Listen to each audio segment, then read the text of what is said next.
بسم اللہ الرحمن الرحیم۔ بسم اللہ الرحمن الرحیم۔ تاریخ اسلام سبق نمبر 42، تحریک پاکستان میں علماء کا کردار۔ عزیز طلباء، اس سے قبل ہم نے خاص طور پر شخصیات کے بارے میں بات کی تھی، اور ہم نے تعارف پاکستان کا مطالعہ کیا تھا، جس میں ہم نے پاکستان کے حوالے سے چیدہ جو معلومات ہیں ان کو پڑھا تھا۔ آج انشاءاللہ تعالی ہم تاریخ پاکستان میں اور جتنی بھی تاریخیں چلیں، ایکچولی تحریکیں تو بہت زیادہ چلیں، لیکن ان میں سے کچھ کا تعارف جو ہے اب ہم سبق میں پڑھیں گے، اور خاص طور پر اس میں جو علماء کا کردار تھا ان کو بھی ہم یہاں پر جانیں گے۔ تعارف دیکھیں تو یوں تو آزادی پاکستان کی تحریک جو ہے وہ 1940 کی قرارداد لاہور سے بیان کی جاتی ہے، جبکہ آل انڈیا مسلم لیگ کے جو کہ منٹو پارک میں، جو آج کا گریٹر اقبال پارک لاہور میں ہے، یہاں پر اس کا اجلاس منعقد ہوا تھا۔ تو یہاں سے اس کا ایک باقاعدہ تصور شروع ہوتا ہے، لیکن حقیقت اس سے دور ہے۔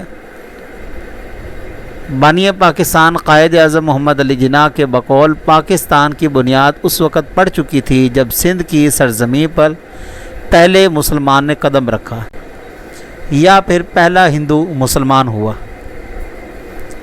گویا یہ تاریخ 1940 سے نہیں ہے، آپ کو تھوڑا سا تاریخ کو پیچھے سے دیکھنا پڑے گا، اس کے بیہائنڈ دا سین کیا کیا تواریخ مخفی ہیں۔ اس لیے اس قول کی روشنی میں صرف 1940 سے پاکستان کی آزادی کی تاریخ کو بیان کرنا تاریخ کے ساتھ زیادتی اور ناانصافی ہوگی۔ اس لیے زیادہ نہیں تو تھوڑا سا کم سے کم ہم پیچھے سے تاریخ کے جو ہیں وہ گوشوارے دیکھیں گے، تاکہ معلوم ہو کہ علماء نے اس میں کتنا کردار ادا کیا ہے۔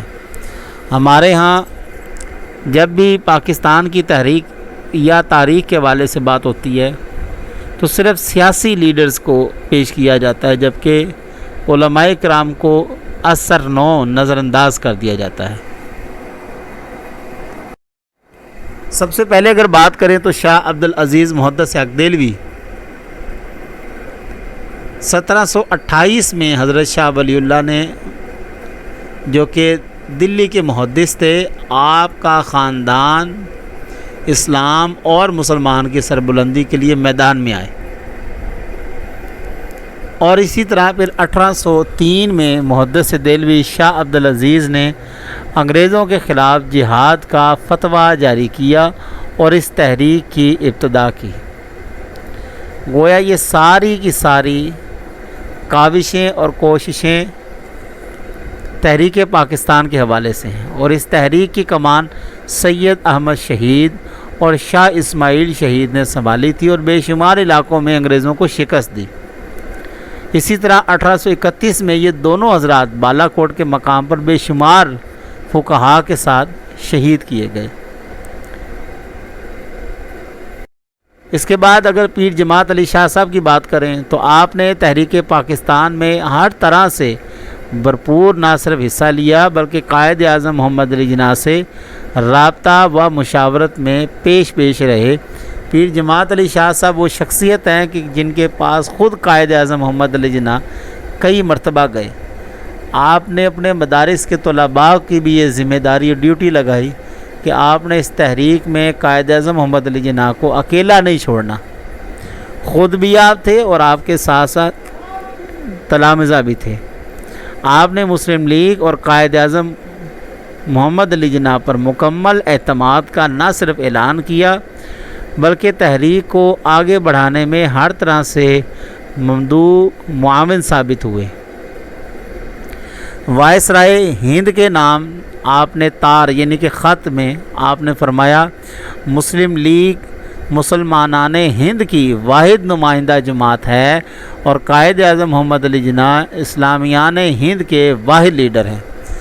گویا یہ علماء ہی ہیں کہ جنہوں نے نہ صرف قائد اعظم محمد علی جناح کا ساتھ دیا بلکہ اس تحریک میں بڑھ چڑھ کے حصہ بھی لیا، اور آپ نے ایگزیکٹو کونسل کے مسلم اراکین کے نام زندگی مسلم لیگ اور قائد اعظم کا کام ہے، اور طول و عرض میں ہندوستان میں میرے لاکھوں مرید مسلم لیگ کے ساتھ ہیں۔ یہ آپ نے ساری کی ساری بات استار میں یعنی کہ خط میں لکھ کے بھیجی۔ گویا پیر جماعت علی شاہ صاحب صرف اکیلے ساتھ نہ تھے بلکہ آپ کے مدارس کے طلباء بھی ساتھ تھے، آپ کے مریدین بھی ساتھ تھے، اور آپ نے وائسرائے ہند کو یہ بالکل کیٹاگوریکلی، جس کو واضح طور پر کہتے ہیں، آپ نے بیان کر دیا۔ اس کے بعد مولانا عبدالحق بدایونی، یہ بدایونی ایک پورا خاندان ہے۔ جس طرح آپ بر صغیر میں علماء فرنگی محل کا قصہ پڑھتے ہیں یا ان کی تاریخ پڑھتے ہیں، اسی طرح بدایونی بھی ایک مکمل خاندان ہے جن کی علمی، ادبی اور تہذیبی اور تصنیفی خدمات جو ہیں وہ کسی سے چھپی ڈھکی نہیں ہیں۔ تحریک پاکستان کے ہر اول دستے میں شامل مولانا صاحب نے لاہور کے منٹو پارک میں آل انڈیا مسلم لیگ کی تاریخ ساز اجلاس میں قرارداد پاکستان پیش کرنے کا بھرپور نہ صرف ساتھ دیا بلکہ اس کی تائید بھی کی۔ گویا مولانا عبدالحق بدایونی اس تحریک میں بھی پیچھے نہ رہے، اور اس تحریک کا بھی مقصد قیام پاکستان ہی تھا۔ اپنے رفقا سمیت آپ قرارداد پاکستان کی حمایت کا اعلان کیا آپ نے، اور برطانوی ہند میں انتخابات کے موقع پر آپ کی خدمات ناقابل فراموش ہیں۔ آپ نے یو پی، بہار، اڑیسہ، بنگال، آسام، بمبئی، سندھ، بلوچستان اور پنجاب کے دور افتادہ علاقے میں جا کر مسلمانوں کو مسلم لیگ کے حق میں ووٹ دینے پر آمادہ کیا۔ گویا آپ بالفاظ دیگر یہ بھی کہہ سکتے ہیں کہ حضرت مولانا نے بحیثیت کارکن کے اس تحریک میں کام بھی کیا۔ بیک وقت ایک آپ عالم دین بھی ہیں، مدرسہ بھی چلا رہے ہیں، ادارہ بھی چلا رہے ہیں، اور ساتھ ہی ساتھ آپ اس تحریک میں خود حصہ بھی لے رہے ہیں اور بحیثیت کارکن کام کر رہے ہیں۔ صوبہ سرحد کے ریفرنڈم میں قائد اعظم نے مسلم لیگ کے جس وفد کو بھیجا تھا اس میں مولانا عبدالحق بدایونی بھی شامل تھے، یا اس کی قیادت کر رہے تھے یا اس کے پیش تھے۔ گویا یہ پورا وفد قائد اعظم کے نگرانی میں گیا اور اس میں علماء کا ایک پورا ٹولہ یا طبقہ تھا جس کی قیادت مولانا عبدالحق بدایونی کر رہے تھے۔ شاہ عبدالحلیم صدیق میرٹھی، تحریک پاکستان میں بڑھ چڑھ کر آپ نے حصہ لینا، اور آپ ایک نام شاہ صاحب کا بھی ہے۔ گویا یہ شاہ صاحب نے بھی تحریک پاکستان میں اپنا حصہ لیا، جنہوں نے قائد اعظم سے کئی ملاقاتیں کی، جس میں اسلامیان ہند کے لیے الگ ریاست اور مسلمانوں کو ایک پلیٹ فارم پر اکٹھا کرتے ہوئے دنیا بھر میں اہم شخصیات اور بالخصوص مسلمانوں کے اس حوالے سے تائید اور حمایت حاصل کرنے کے لیے کوشش پر مفید بات چیت کی۔ گویا مولانا نے کئی مقامات پر قائد اعظم سے ملاقاتیں کی اور اس وقت کے جو مسائل درپیش تھے ان کو سامنے رکھا، اور نہ صرف حمایت کی بلکہ آپ یہ سمجھتے تھے کہ یہ مسلمانوں کے لیے ایک بہترین تربیت و درس گاہ ہے اور ایک ایسا موقع ہے کہ جس کو مسلمانوں کو اویل کرنا چاہیے۔ یہی وہ وجہ ہے کہ قائد اعظم محمد علی جناح کے کہنے پر آپ نے اپنے بیرون ممالک اپنے دوروں میں عالمی رہنماؤں کو پاکستان کی قیادت کی کوششوں کی ضرورت اور اس کے اغراض و مقاصد سے آگاہ کیا۔ یہاں پر بھی آپ بحیثیت لیڈر کے سامنے آئے۔ علامہ سید احمد سعید کاظمی، ہندوستان کے علماء میں ایک نام کاظمی صاحب کا بھی ہے، جنہوں نے آل انڈیا سنی کانفرنس بنارس میں جس میں لاکھوں لوگ اور ہزاروں علماء کرام شریک تھے، ان میں آپ بھی شامل تھے اور اپنی شرکت یقینی بنائی اور کانفرنس میں تشریف لائے، جس سے اس وقت ہند بھر میں ان کے ماننے والوں تک بھی تحریک پاکستان کے مقصد پہنچا اور اس سے تقویت ملی۔ سید احمد کاظمی ایک نام تھا بر صغیر میں، اور جب انہوں نے اس تحریک میں شمولیت اختیار کی اور آگے بڑھے تو لوگوں کو مزید بھروسہ ہو گیا۔ یہ اسی طرح ہیں کہ جس طرح آج ڈاکٹر طلعت القادری صاحب کسی سیاسی جماعت کی حمایت کرتے ہیں تو تمام کے تمام لوگ جو ہیں وہ ان پر اعتماد کرتے ہیں کہ اگر ہمارا لیڈر اس کے پیچھے چل رہا ہے یا اس کے ساتھ چل رہا ہے تو ضرور ضرور اس میں ہمارا فائدہ ہی ہے۔ اسی طرح 27 اپریل 1946 کو منعقدہ آل انڈیا سنی کانفرنس کو جد و جہد آزادی میں ایک سنگ میل کی حیثیت حاصل ہے۔ گویا یہ انتہائی اعلیٰ منصب پر ان کو یہ فوقیت حاصل ہوئی، یا یوں سمجھ لیں تحریک پاکستان کو اس وقت ضرورت ہی سید احمد کاظمی کی اور آپ نے اس کو باقاعدہ پورا کیا۔ مولانا عبدالستار خان نیازی، یہ وہ شخصیت ہیں جو بھی حالیہ ہوئی ہیں، اتنی دور نہیں ہیں، ان کے بارے میں ہر شخص تقریباً جانتا ہے۔ مولانا نیازی نے علامہ محمد ڈاکٹر اقبال کے حکم پر مسلم اسٹوڈنٹ فیڈریشن کی بنیاد رکھی اور اپنے ساتھیوں کے ساتھ تحریک پاکستان کے لیے بہت کام کیا۔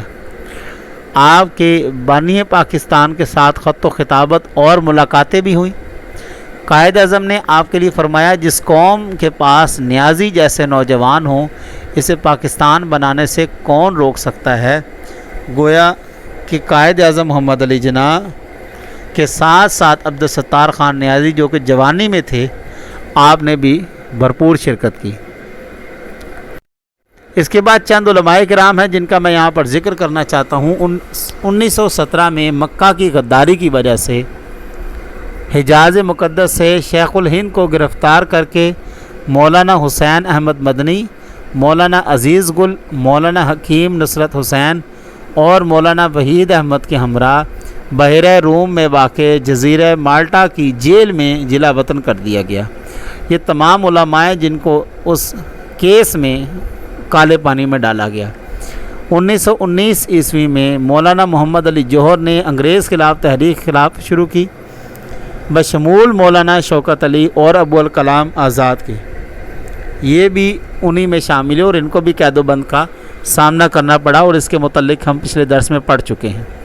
ہندوستان کے تمام اکابر علماء نے سال ہر سال کے مسلکی اختلافات کو نظر انداز کر کے تحریک خلافت کے لیے شانہ بشانہ کام کیا، جس میں مولانا محمد علی جوہر، سر سید احمد خان، مولانا شوکت، یہ تمام علماء شامل ہیں۔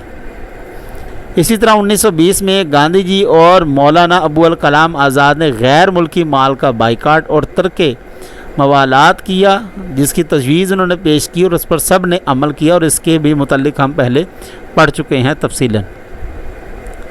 پھر مفتی محمد شفیع اور سید ابو محمد دیدار علی شاہ الوری نے مطالبہ پاکستان کے مدلل فتاوی کی صورت میں پیش کر کے تحریک پاکستان میں فیصلہ کن اور مؤثر ترین آپ نے بھی کردار ادا کیا۔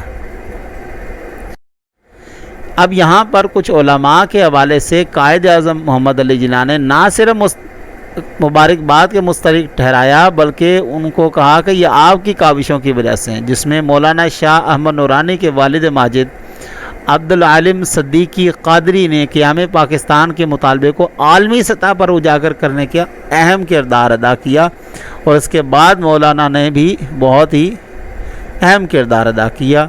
مفتی محمد شفیع، مولانا شبیر احمد عثمانی، مولانا عبد الماجد بدایونی، مولانا عبدالستار خان نیازی نے مسلم لیگ کی کامیابی کے لیے نتیجہ خیز کاوشیں سر انجام دی، جو کہ قائد اعظم محمد علی جناح کے نالج میں تھی، ان کے زیر سرپرستی ہو رہا تھا۔ اور جب مملکت خداداد پاکستان 14 اگست 1947 بمطابق 27 رمضان 1366 ہجری میں حقیقت بن کر دنیا کے نقشے پر ابھری تو قائد اعظم محمد علی جناح نے علماء کرام کی قربانیوں کو سراہتے ہوئے کراچی میں 15 اگست 1947 کو مولانا شبیر احمد عثمانی سے اور مشرقی پاکستان میں مولانا اشرف علی تھانوی کے بھانجے مولانا ظفر احمد عثمانی کو تلاوت قرآن پاک اور دعا کے بعد پاکستان کی پہلی پرچم کشائی کے اعزاز سے نوازا۔ گویا پاکستان کا سب سے پہلا پرچم بھی علماء کرام کے ہاتھ ہی لہرایا گیا، اور ان کا اس سے بڑا اور کیا کردار ہو سکتا ہے۔ قیام پاکستان کے بعد مبارکباد کے لیے مولانا ظفر احمد عثمانی، شمیر احمد علی تھانوی، اس کے بعد مولانا مفتی محمد شفیع رحمہ اللہ تعالی وغیرہ کی قیادت میں ایک وفد بانی پاکستان محمد علی جناح کے پاس پہنچا، تو انہوں نے کھڑے ہو کر استقبال کیا اور کہا، حضرات آپ کو بھی مبارک ہو، اصل میں تو مبارکباد کے مستحق آپ لوگ ہیں۔ اگر آپ کی کاوشیں اور محنتیں نہ ہوتیں تو کبھی پاکستان وجود میں نہ آتا۔ یہ قائد اعظم محمد علی جناح علماء کرام سے فرما رہے ہیں۔ 11 ستمبر 1948 میں جب بانی پاکستان محمد علی جناح کا انتقال ہوا تو ان کی وصیت کے مطابق علامہ شبیر احمد عثمانی نے ان کا نماز جنازہ پڑھایا اور تدفین تک سارے مراحل آپ نے خود سر انجام دیے۔ یہاں پر بھی علماء کرام آپ کے ساتھ تھے۔ خلاصہ سبق کے حوالے سے دیکھیں تو قیام پاکستان سے قبل پاکستان کی تحریکیں گامزن تھیں، اور ان سب میں علماء کا کردار تھا۔ علماء نے ہر میدان میں اور ہر دور میں مسلمانوں کا نہ صرف ساتھ دیا بلکہ ہر قسم کی آفت سے مسلمانوں کی حفاظت کی بھرپور کوشش کی۔ قائد اعظم محمد علی جناح ہوں یا پھر علامہ ڈاکٹر محمد اقبال، تمام کے تمام اکابرین علماء کو اپنے ساتھ رکھتے تھے اور ہر میدان میں مشاورت کرتے تھے، اور اس کا نتیجہ آج قیام پاکستان ہے۔ عزیز طلباء، ہمارا یہاں پر درس مکمل ہوتا ہے۔ انشاءاللہ تعالی اگلے درس کے ساتھ آپ کے ساتھ ملاقات ہوگی۔ تب تک کے لیے اجازت دیجیے۔ اللہ حافظ۔